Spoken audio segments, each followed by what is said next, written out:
Hello, xin chào các bạn đã quay trở lại với review 5 phút. Sau khi gặp được hai chị em Lưu Thanh và Lưu Minh, nhận thấy tố chất luyện dược siêu phàm của hai người này, Từ Dương đã ngỏ ý muốn nhận cả hai làm đệ tử. Tuy nhiên trước tiên, hắn phải giữ lời hứa chữa bệnh cho mẫu thân của họ. Rất nhanh, ba người đã có mặt được một ngôi nhà sập xệ dưới chân núi. Từ Dương tiến nhập vào phòng, nhìn thấy nằm trên giường là một nữ nhân trung niên, nàng ta nằm trên giường, sắc mặt nhợt nhạt vô cùng. Từ Dương liếc mắt nhìn qua đã rõ tình huống, trúng độc đương nhiên xử lý được. Trong lúc hắn luyện chế ra đan dược trị độc thì hai đứa trẻ đã chạy lại chỗ của mẹ mình. Thanh Nhi, hắn là... Nữ nhân trên giường nhìn thấy Từ Dương, vừa ho khan vừa nói, trong mắt tràn ngập cảnh giác.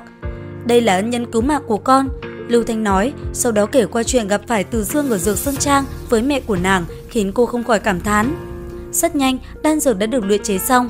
Từ Dương đi đến bên giường, xốc vào cơ thể người phụ nữ một tia linh khí, sau đó để cô uống vào viên đan vừa rồi. Chỉ trong chốc lát, nữ nhân kia liền phun ra một ngụm máu đen, độc tố tích tụ bao năm qua trong cơ thể, rốt cuộc cũng được đẩy ra ngoài. Nữ nhân cũng cảm thấy thân thể vốn cứng ngắc bỗng nhiên trở nên vô cùng nhẹ nhõm, không tự chủ được nhanh chóng ngồi dậy. Lưu Thanh và Lưu Minh vô cùng vui mừng, một nhà ba người quỳ trước mặt Từ Dương cảm tạ ơn cứu mạng này. Đối với bọn họ, Từ Dương chẳng khác nào tiên nhân. Từ Dương khiêm tốn bảo bọn họ đứng dậy, dù sao hai đứa nhóc cũng sẽ là đệ tử của hắn, bọn họ không cần khách khí. Lưu Thanh cảm giác giấc mộng xa vời của mình đang từ chân trời bay vọt xuống trước mặt.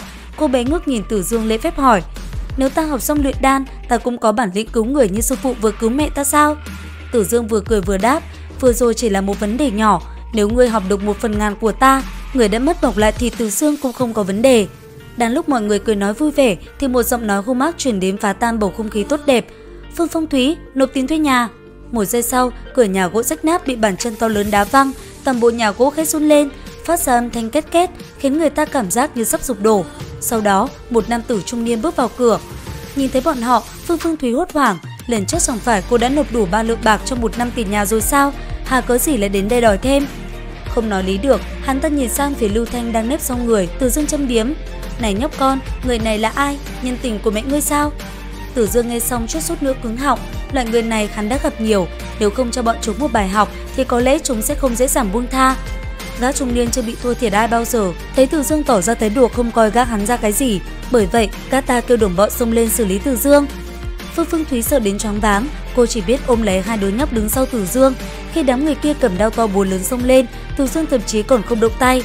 Mắt hắn liếc qua một cái, đám người kia lập tức bị bắn bay ra xa, tứ chi đã gãy nát. Lúc này, Từ Dương cũng không muốn ở đây lãng phí thời gian, hắn chợt nhớ ra đám đệ tử của mình còn ở Dược Sơn Trang.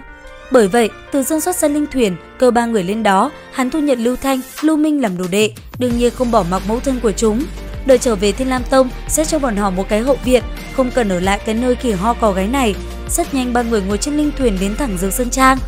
Lúc này thì Lăng Thanh Thủ cũng đã giải cứu thành công Đỉnh Phong và Khổng Viêm, nhìn hai đứa nhóc trước mặt, Đỉnh Phong muốn rớt nước mắt. Lão tổ của hắn cũng thật là biến thái quá đi. Lúc này Lưu Thanh và Lưu Minh đã được Từ Dương cho thay bộ y phục mới. Quả thật nhìn bọn chúng không khác gì Tiểu Đỉnh Phong và Lưu Thanh Thủ hồi nhỏ. Sau khi nghe kể lại mọi chuyện, Từ Dương quyết định cho đám người Dược Sơn Trang một bài học. Nhìn thấy bóng dáng tông chủ Thiên Lam Tông trước cửa, lão già đứng đầu Dược Sơn Trang thấp thỏm không yên. Nghĩ đến những thế lực bị Từ Dương tiêu diệt kia, lão kinh hồn khiếp vía, Dược Sơn Trang sẽ không trở thành nơi bị tiêu diệt tiếp theo đấy chứ.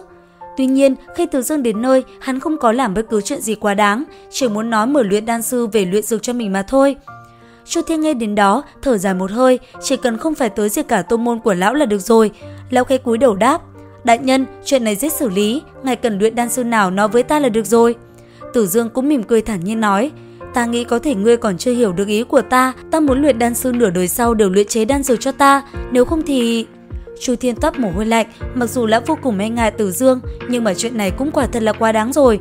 Sắc mặt của lão đã hoàn toàn thay đổi, lạnh lùng nói: ý của ngươi là muốn phá hủy Dược Sơn Trang của ta, sau đó bắt tất cả luyện đan sư của ta luyện đan cho ngươi phải không? Từ Dương lạnh lùng đáp: nếu không đồng ý, ngươi cũng có thể hiểu như vậy. Đến đây thì cũng hết tập 23 luyện khí 10 vạn năm. Xin chào và hẹn gặp lại các bạn ở những video tiếp theo.